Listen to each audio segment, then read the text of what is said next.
আপনার মনে কখনো কি এই প্রশ্ন এসেছে যে ফিলিস্তিনিদের উপর নট অনলি 2023 সালের অক্টোবর থেকে বাট অলসো 8 দশক ধরে আক্রমণ করা হচ্ছে, অবিচার করা হচ্ছে ফিলিস্তিনিদের সাথে, অথচ এই আক্রমণ, এই অবিচার, এই জেনোসাইড কেন বন্ধ হচ্ছে না?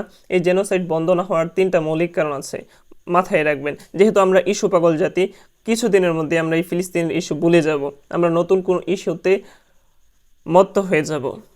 টিকটক, ফেসবুক, ইউটিউব সহ সকল সোশ্যাল মিডিয়ায় সেই নতুন ইস্যু নিয়েই আমরা মাতামাতি করব। ফিলিস্তিন আমাদের কেন্দ্রবিন্দু থেকে সরে যাবে, এটাই স্বাভাবিক। তো এই জেনোসাইড বন্ধ না হওয়ার 3টা মৌলিক কারণ অন্তত মাথায় রাখবেন। তারপর অন্য কিছুতে মত হবেন, এটাই স্বাভাবিক। আমিও আপনাদের সাথে মত হবো, ওলামা ইকরাম ওই নতুন ইস্যু নিয়ে কথা বলবেন। 3টা মৌলিক কারণ।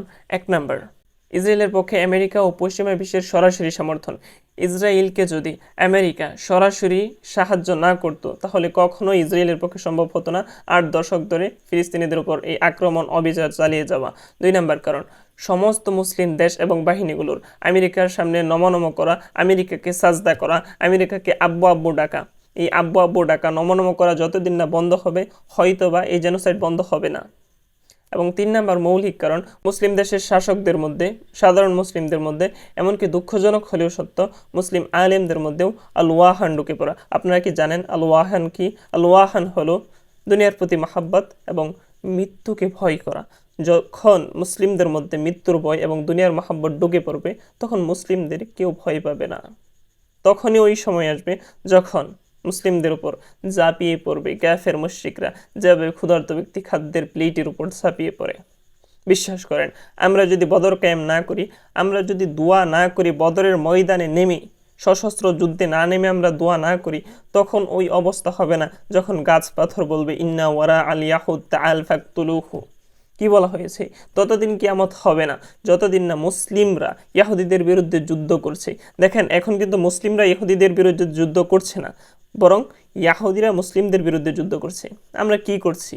আমরা চুপ করে বসে আছি, দোয়া করছি, বক্তব্য দিচ্ছি, মিছিল মিটিং করতেছি, এই তো।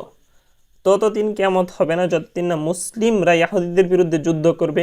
এবং অবস্থা এইরকম হবে, মুসলিমরা যুদ্ধ করতে করতে এইরকম একটা অবস্থা করবে, ইহুদিরা শেষ পর্যন্ত গাছ পাথরের পিছনে পালাবে এবং গাছ পাথর বলতে থাকবে, ইয়া মুসলিম, হে মুসলিম, ইন্না ওয়ারা আল ইয়াহুদ, আমার পিছনে নিশ্চয়ই লুকিয়ে আছে ইয়াহুদি, তাল আসো ফাকতুলুহু, হত্যা করো তাকে।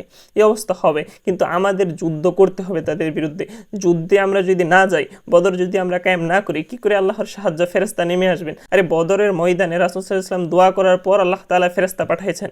রাসূল সাল্লাল্লাহু আলাইহি ওয়াসাল্লাম ঘরে বসে বসে দোয়া করেন নাই যে আল্লাহ তাআলা সেই আবাবিল পাঠিয়ে দাও যেভাবে আমার জন্মের আগে পাঠিয়ে দিয়েছিলে। তখন মুসলিম ছিল না, জাহিলিয়াতের সমাজ ছিল। তখন আল্লাহ তাআলা তার ঘরকে রক্ষা করেছেন আবাবিল দিয়ে। 200 কোটি মুসলমান থাকার পরে আল্লাহ তাআলা কেন আবাবিল পাঠাবেন?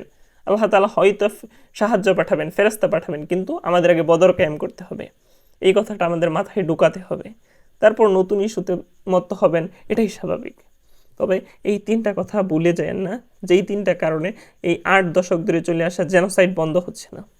আসসালামু আলাইকুম।